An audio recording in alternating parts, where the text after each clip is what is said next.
Hello everyone, जय हिंद। आज हम लोग पढ़ने वाले हैं बजट से बनने वाले महत्वपूर्ण क्वेश्चन।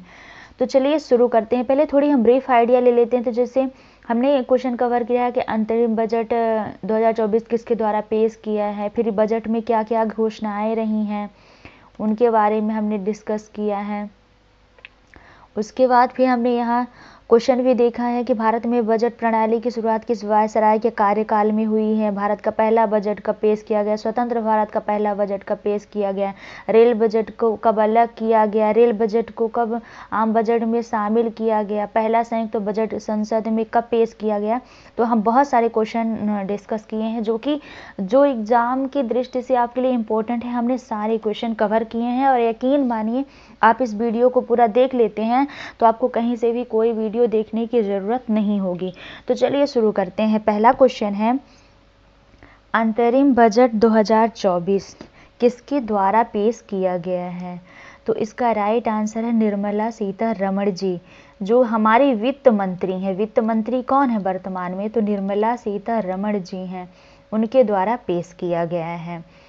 अगला क्वेश्चन है, लगातार छठी बार बजट पेश करने वाली दूसरी महिला कौन बनी है। तो इसका राइट आंसर है निर्मला सीतारमण जी बनी हैं।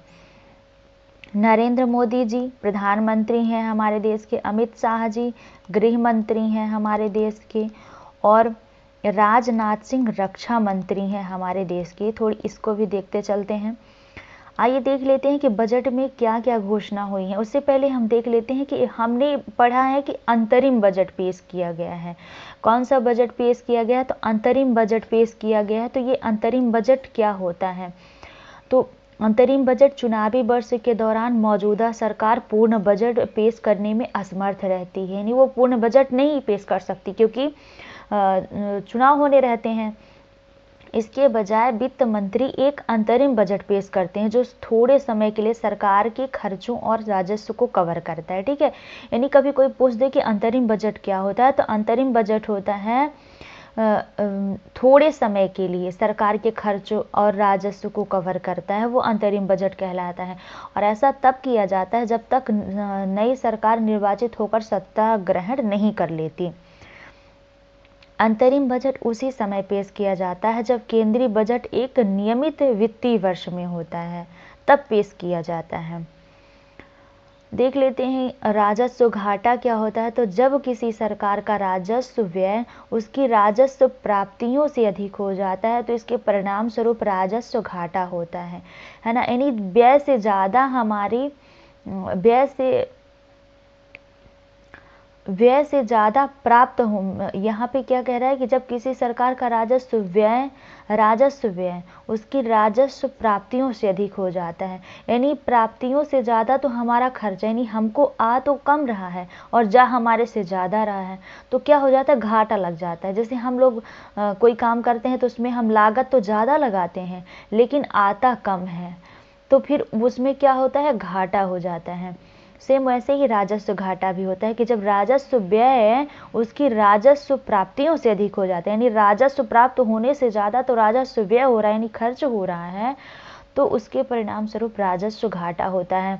इसका तात्पर्य है कि सरकार की आय उसके दैनिक कामकाज को पूरा करने के लिए अपर्याप्त है। अब देख लेते हैं बजट में किन किन चीज़ों के बारे में बताया गया है। तो सामाजिक न्याय में बताया गया है कि भारत को विकसित राष्ट्र बनाने के लिए 4 प्रमुख वर्ग गरीब, महिलाएं, युवा और अन्नदाता यानी किसान पर ध्यान केंद्रित किया जाएगा विकसित राष्ट्र बनाने के लिए। गरीबी पे बताया गया है कि 10 वर्षों में 25 करोड़ लोगों को बहुआयामी गरीबी से बाहर निकाला गया है। प्रधानमंत्री जनधन खातों का उपयोग करने से 34 लाख करोड़ रुपए के प्रत्यक्ष हस्तांतरण से सरकार को 2.7 लाख करोड़ रुपए की बचत हुई है। देखिए, जो योजनाएं बजट में बताई जाती हैं, जिनका नाम लिया जाता है, वो एग्जाम की दृष्टि से बहुत इंपॉर्टेंट हो जाती हैं। तो बहुआयामी गरीबी शब्द है, प्रधानमंत्री जनधन खाता है, ये सब वेरी वेरी इंपॉर्टेंट है, इन पे ज़रूर ध्यान दीजिएगा। पीएम स्वनिधि योजना है, इस पे 78 लाख स्ट्रीट वेंडरों को ऋण सहायता प्रदान की है, जिनमें से 2.3 लाख को तीसरी बार ऋण मिला है। प्रधानमंत्री जनमन योजना विशेष रूप से कमजोर आदिवासी समूह पीवीटीजी के विकास में सहायता के लिए शुरू की गई है। प्रधानमंत्री विश्वकर्मा योजना, ये तीनों ही योजनाएं बहुत महत्वपूर्ण हैं और एग्जाम में इनके बारे में पूछे जाने की 100% संभावना है। 18 व्यवसायों में लगे कारीगरों और शिल्पकारों को अंत तक सहायता प्रदान करती है प्रधानमंत्री विश्वकर्मा योजना। कृषि के बारे में देखें तो प्रधानमंत्री फसल बीमा योजना 4 करोड़ किसानों को फसल बीमा प्रदान करती है। इसके अलावा इलेक्ट्रॉनिक नेशनल एग्रीकल्चर मार्केट ई-नेम, जिसको हम लोग संक्षिप्त में पढ़ते आए हैं, ई-नेम ने 1361 मंडियों को एकीकृत किया है, जो 1.8 करोड़ किसानों को रुपए की ट्रेडिंग मात्रा के साथ 3 लाख करोड़ सेवाएं प्रदान करता है। प्रधानमंत्री किसान संपदा योजना में 38 लाख किसानों को लाभ हुआ है। 10 लाख रोजगार के अवसर पैदा हुए हैं। अंत में प्रधानमंत्री सूक्ष्म खाद्य प्रसंस्करण उद्यम योजना के औपचारिकीकरण ने 2.4 लाख स्व सहायता समूह और कुछ निश्चित संख्या में व्यक्तियों को क्रेडिट लिंकेज पाठ में निर्दिष्ट नहीं है के साथ सहायता प्रदान की है। महिला सशक्तिकरण के लिए महिला उद्यमियों को मुद्रा योजना के तहत 30 करोड़ से अधिक ऋण दिए गए हैं। उच्च शिक्षा में महिलाओं के नामांकन में 28% की वृद्धि देखी गई है। ये डायरेक्ट परीक्षा में पूछ सकता है कि महिलाओं के नामांकन में कितने % वृद्धि देखी गई है, तो 28% वृद्धि देखी गई है। STEM पाठ्यक्रमों में 43% नामांकन लड़कियों और महिलाओं का है, जो दुनिया में सबसे अधिक है। इसके अतिरिक्त प्रधानमंत्री आवास योजना के तहत 70% से अधिक ग्रामीण क्षेत्र की महिलाओं को दिए गए हैं। बिजली नई योजना के तहत 1 करोड़ परिवारों को रूफ टॉप सोलराइजेशन के माध्यम से प्रति माह 300 यूनिट मुफ्त बिजली मिलेगी। इस पहल से प्रत्येक घर को 15,000 रुपये और 18,000 रुपये सालाना बचाने की उम्मीद है। बिजली के लिए ऐसी घोषणा की गई है। आयुष्मान भारत योजना से सभी आशा कार्यकर्ता, आंगनबाड़ी कार्यकर्ता और सहायिकाओं को लाभ होगा। अनुसंधान और विकास 50 साल के ब्याज मुक्त ऋण के माध्यम से 1 लाख करोड़ रुपए का कोष स्थापित किया जाएगा। यह कोष कम या शून्य ब्याज दरों और लंबी अवधि के लिए दीर्घकालीन वित्त पोषण या पुनर्वित्त प्रदान करेगा। इसके अतिरिक्त रक्षा उद्देश्यों के लिए गहन तकनीक प्रौद्योगिकियों को मजबूत करने और आत्मनिर्भरता पहल में तेजी लाने के लिए नई योजना शुरू की गई है। रेलवे के लिए पीएम गति शक्ति पहल के तहत 3 मुख्य आर्थिक रेलवे कॉरिडोर कार्यक्रमों की पहचान की गई है। ये कार्यक्रम लॉजिस्टिक दक्षता में सुधार और लागत कम करने के लिए लागू किए जाएंगे। ये 3 कार्यक्रम हैं: ऊर्जा, खनिज और सीमेंट गलियारे, पोर्ट कनेक्टिविटी कॉरिडोर, उच्च यातायात घनत्व गलियारे। इन तीनों पे चर्चा की गई है। इसके अतिरिक्त 40,000 सामान्य रेल बोगियों को वंदे भारत मानकों के अनुरूप परिवर्तित किया जाएगा। ये भी घोषणा की गई है। ये सब वेरी इंपॉर्टेंट फैक्ट हैं और एग्जाम में सीधे इनको ऐड कर दिया जाता है। हरित ऊर्जा में देखें तो वर्ष 2030 तक 100 मिलियन टन की कोयला गैसीकरण एवं द्रवीकरण क्षमता स्थापित की जाएगी। इसके अतिरिक्त परिवहन उद्देश्यों के लिए संपीड़ित प्राकृतिक गैस CNG और घरेलू उपयोग के लिए पाइप्ड प्राकृतिक गैस PNG में संपीड़ित बायोगैस CBG का क्रमिक और अनिवार्य मिश्रण होगा। प्रत्यक्ष विदेशी निवेश के लिए कहा गया है 2014 से 23 के दौरान 596 बिलियन अमेरिकी डॉलर का FDI प्रवाह हुआ है, जो 2005 से 14 के दौरान प्रवाह का 2 गुना है। विकसित भारत के लिए राज्यों में सुधार के लिए राज्य सरकारों द्वारा मील के पत्थर से जुड़े सुधारों का समर्थन करने के लिए 75,000 करोड़ रुपए का 50 वर्षीय ब्याज मुक्त ऋण प्रस्तावित है। ये एग्जाम में सीधा पूछा जाएगा कि राज्य सरकारों के लिए 2023-24 के अंतरिम बजट में कितने ऋण की घोषणा की गई, तो 75,000 करोड़ ऋण की घोषणा की गई है। अगला क्वेश्चन है, भारत में बजट प्रणाली की शुरुआत किस वायसराय के कार्यकाल में की गई थी, तो इसका राइट आंसर है लॉर्ड कैनिंग के कार्यकाल में की गई थी। डिटेल देख लेते हैं, तो वर्ष 1859 में वायसराय लॉर्ड कैनिंग ने अपनी कार्यकारिणी में जेम्स विल्सन को बतौर वित्त सदस्य नियुक्त किया था, और विल्सन की पहल पर ही 1860 में पहली बार बजट पेश किया गया था। यानी भारत में जब ब्रिटिश काल चल रहा था, औपनिवेशिक काल चल रहा था, तब बजट कब पेश किया गया था, 1860 में बजट पेश किया गया था। और इसमें रेलवे का भी लेखा जोखा भी शामिल रहा है, और जेम्स विल्सन को ही भारत में बजट प्रणाली का जन्मदाता कहा जाता है। यानी भारत में बजट, यदि हम बात कर ले हैं भारत में बजट कब पेश किया गया, तो 1860 में पेश किया गया। किसके द्वारा पेश किया गया था, तो विल्सन के द्वारा पेश किया गया था। किसके कार्यकाल में पेश किया गया था, तो कैनिंग के कार्यकाल में पेश किया गया था। और भारत में बजट प्रणाली का जन्मदाता कौन है, बजट प्रणाली का जन्मदाता कौन है, तो विल्सन है बजट प्रणाली का जन्मदाता भारत में। इन महत्वपूर्ण फैक्टों को ध्यान में रखें। अगला है, भारत का पहला बजट कब पेश किया गया था, तो इसका राइट आंसर 1860 में पेश किया गया था, हमने पहले ही बताया। यहाँ भी थोड़ी डिटेल देख लेते हैं, तो भारत का पहला बजट ब्रिटिश औपनिवेशिक शासन के दौरान 7 अप्रैल 1860 को पेश किया गया था, और उस समय भारत के वित्त मंत्री जेम्स विल्सन ने इसे पेश किया गया था ना। यानी जो कैनिंग थे वो विल्सन को अपने वित्त मंत्रालय में बिना सदस्य के ही शामिल किए थे, और 7 अप्रैल 1860 को पहला बजट पेश किया गया था। किसके द्वारा, तो भारत के वित्त मंत्री जेम्स विल्सन के द्वारा। स्वतंत्र भारत का पहला बजट कब पेश किया गया था, तो 1947 में किया गया था। थोड़ी डिटेल देख लेते हैं, तो सर आर के शनमुगम अलॉटमेंट स्वतंत्र भारत के पहले वित्त मंत्री ने 26 नवंबर 1947 को स्वतंत्र भारत का पहला बजट पेश किया था। यानी स्वतंत्र भारत के पहले वित्त मंत्री कौन थे, तो वित्त मंत्री थे सर आर के शनमुगम, और इनके द्वारा पेश किया गया था पहला बजट स्वतंत्र भारत का। और कब पेश किया गया था, तो 26 नवंबर 1947 को पेश किया गया था। और बजट का जो विभाजन होता है, तो विभाजन का कारण था व्यापक स्टॉक के बीच पेश किया गया था। बजट 5 अप्रैल महीने के लिए था, और अगला बजट 1948 से लागू हो गया था। पहली बार यह निर्णय लिया गया था सितंबर 1948 में। भारत और पाकिस्तान दोनों एक ही मुद्रा साझा करेंगे।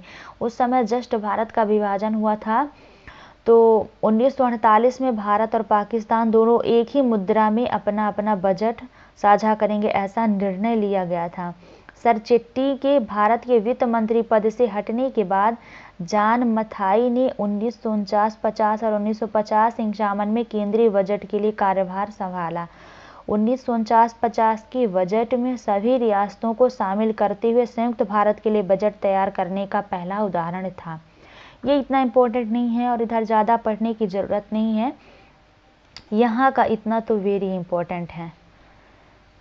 अगला क्वेश्चन देख लेते हैं, किस वर्ष रेल बजट को आम बजट से अलग कर दिया गया था, तो इसका राइट आंसर है 1920 में ऐसा किया गया था। डिटेल देख लेते हैं, तो 1920 में और किस समिति की सिफारिश पर, विलियम एकवर्थ समिति की सिफारिश में रेल बजट को आम बजट से अलग कर दिया गया था। ठीक है, एकवर्थ समिति ने अपनी सिफारिशों में रेल बजट को आम बजट से अलग करने का सुझाव दिया था, क्योंकि तत्कालीन समय में रेलवे अकेले भारत की सबसे बड़ी आर्थिक गतिविधि का संचालन करता था। विदित हो कि 1924 के आते आते पूरे देश में बजट में रेलवे की हिस्सेदारी 70% हो चुकी थी, और इसी बात को ध्यान में रखते हुए एकवर्थ समिति की सिफारिशें मान ली गई थी। तो इधर का इतना इम्पोर्टेंट नहीं है, यहाँ का इम्पोर्टेंट है ज़्यादा कि वर्ष 1920 में विलियम एकवर्थ समिति की सिफारिश पे रेल बजट को आम बजट से अलग कर दिया गया था, और वो उसकी सबसे बड़ी आर्थिक गतिविधि थी। 70% हिस्सेदारी थी बजट में रेलवे की। इस वजह से अगला है, किस वर्ष रेल बजट को आम बजट में शामिल किया गया था? तो इसका राइट आंसर है 2016-17 में शामिल किया गया था रेल बजट को आम बजट में। यदि कभी एक संदेह दे तो 2016 ही आप लोग टिक करिएगा, क्योंकि 2016 में डिटेल देख लेते हैं तो 21 सितंबर 2016 को आम बजट के साथ रेल बजट के विलय को मंजूरी मिली थी। यानी मंजूरी तो 2016 में ही मिली थी, लेकिन 1 फरवरी 2017 को पहला संयुक्त बजट संसद में पेश किया गया था। तो कभी सिंगल ऑप्शन में दे दे तो 2016 में ही बजट को शामिल किया गया था, या 17 ही कहिएगा, क्योंकि मंजूरी बस मिली थी 21 सितंबर को, और उसके बाद पहला बजट 2017 में शामिल किया गया था। तो या फिर आप लोग ऑप्शन में इसी को टिक करिएगा, क्योंकि वो तो महीना लास्ट हो गया था। तो 2017 में, यानी किस वर्ष रेल बजट को आम बजट में शामिल किया गया? तो 2017 में शामिल किया गया था। यहाँ डिटेल देख लेते हैं तो 21 सितंबर 2016 को आम बजट के साथ रेल बजट के विलय को मंजूरी दी गई थी, और 1 फरवरी 2017 को पहला बजट संसद में पेश किया गया था, संयुक्त बजट संसद में। रेलवे के अलग बजट की प्रथा 1924 में शुरू हुई थी, और यह एकवर्थ समिति की सिफारिशों पर शुरू की गई थी।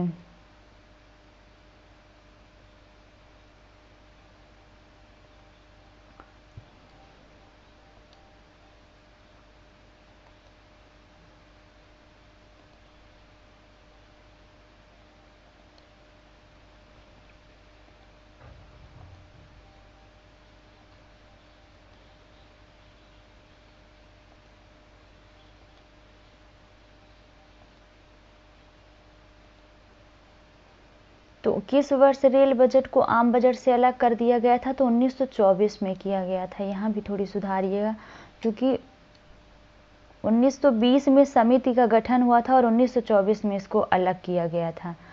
थोड़ी यहाँ ध्यान दीजिएगा, हमने मिस्टेक की है। तो वर्ष 1920 में विलियम एकवर्थ समिति के नेतृत्व में एक समिति का गठन किया गया था, और एकवर्थ समिति ने अपनी सिफारिशें दी थी रेल बजट को आम बजट से अलग करने के लिए, और उस समय भारत की सबसे बड़ी आर्थिक गतिविधि का संचालन करता था रेलवे। और फिर 1924 के आते आते पूरे देश के बजट में रेल बजट की हिस्सेदारी 70% हो चुकी थी, और इस बात को ध्यान में रखते हुए एकवर्थ समिति की सिफारिशें मान ली गई थी। तो 1924 में अलग किया गया था। 1920 में समिति का गठन किया गया था। रेलवे के लिए अलग बजट की प्रथा 1924 में शुरू हुई थी, और यह एकवर्थ समिति की सिफारिशों पर किया गया था। रेल बजट का आम बजट में विलय, तो रेलवे के पुनर्गठन के हिस्से के रूप में रेल बजट का आम बजट में विलय करने का सुझाव हाल ही में नीति आयोग के सदस्य विवेक देव राय की अध्यक्षता वाली समिति ने दिया था। यानी जो रेल बजट को अलग करने की सिफारिश किस समिति ने दी थी? तो एकवर्थ समिति ने दी थी। इसको वेरी वेरी इंपॉर्टेंट है, इसको आप इम्पोर्टेंट मार्क करिएगा, स्टार मार्क करिएगा। तो एकवर्थ समिति ने रेल बजट को आम बजट से अलग करने की सिफारिश की थी, लेकिन विवेक देव राय की अध्यक्षता वाली समिति ने रेल बजट को आम बजट में विलय करने की सिफारिश दी थी। अगला है, पहला संयुक्त बजट संसद में कब पेश किया गया था? तो इसका राइट आंसर है 2017 में पेश किया गया था संसद का संयुक्त बजट। अगला है, संविधान में बजट शब्द की जगह क्या प्रयोग हुआ? तो इसका राइट आंसर है उपयुक्त दोनों, यानी वार्षिक वित्तीय विवरण, अंग्रेजी में बोलते हैं एनुअल फाइनेंशियल स्टेटमेंट। तो संविधान के अनुच्छेद 112 में बजट शब्द नहीं लिखा हुआ है, वार्षिक वित्तीय विवरण ही लिखा हुआ है। ये एग्जाम में पूछा गया क्वेश्चन है, आप लोग ध्यान दीजिएगा, और ओल्ड ईयर क्वेश्चन पेपर में आप लोग मिलाइएगा, यूपीएससी के क्वेश्चन में ऐसा पूछा गया है। अगला है, वार्षिक वित्तीय विवरण AFS का वर्णन संविधान के किस अनुच्छेद में है? तो इसका राइट आंसर अनुच्छेद 112 में है। अगला है डिटेल देख लेते हैं। तो भारतीय संविधान के अनुच्छेद 112 के अनुसार एक वर्ष के केंद्रीय बजट को वार्षिक वित्तीय विवरण कहा जाता है, एनुअल फाइनेंशियल स्टेटमेंट, और अंग्रेजी में कहते हैं AFS। यह एक वित्तीय वर्ष में सरकार की अनुमानित प्राप्तियों और व्यय का विवरण है, जो चालू वर्ष में 1 अप्रैल से शुरू होकर अगले 31 मार्च को समाप्त होता है। अगला है वित्त मंत्रालय के किस विभाग के अंतर्गत बजट प्रभाग आता है? तो इसका राइट आंसर है आर्थिक मामलों का विभाग के अंतर्गत आता है। थोड़ी डिटेल देख लेते हैं। तो वित्त मंत्रालय के अंतर्गत आर्थिक मामलों के विभाग का बजट प्रभाग बजट तैयार करने हेतु जिम्मेदार केंद्रीय निकाय, यानी बजट कहाँ तैयार किया जाता है? तो आर्थिक मामलों के विभाग के अंतर्गत बजट प्रभाग है और उसकी जिम्मेदारी होती है, बजट प्रभाग की बजट तैयार करने हेतु जिम्मेदारी होती है। वित्त वर्ष की अवधि क्या है? तो इसका राइट आंसर है 1 वर्ष 1 अप्रैल 2024 से 31 मार्च 2025 तक है। यदि हम बात करें 2 वर्ष 11 माह 18 दिन, तो संविधान बनने में समय लगा था। संविधान बनने का समय हमने यहाँ लिख दिया था। संविधान को बनने में, हमारे देश के संविधान को बनने में 2 वर्ष 11 माह 18 दिन लगे थे। अगला वित्त वर्ष 2023-24 के लिए भारत का आदर्श वर्ष क्या है? तो 7.3%। ये आदर्श वर्ष के रूप में चुना गया है इसको। ये वैसे इस वर्ष की GDP कहिए रहने वाली है ऐसा। अगला हम देख लेते हैं। अगला है संसद में बजट 6 चरणों में गुजरता है। एक इम्पोर्टेंट पॉइंट है कि मतलब संसद में बजट कितने चरण में गुजरता है। तो सबसे पहले बजट की प्रस्तुति होती है, फिर उस पर आम चर्चा होती है, उसके बाद विभागीय समितियों द्वारा जांच होती है, अनुदान मांगों पर मतदान होता है, विनियोग विधेयक पारित करना रहता है, इसके बाद वित्त विधेयक पारित करना रहता है। तो ये 6 चरणों से गुजरता है, 6 चरणों से गुजरता है बजट संसद में। So thanks for watching my video. आशा है कि वीडियो आपके लिए काफ़ी हेल्पफुल होगी और आप वीडियो को पूरा ज़रूर देखेंगे। Thank you.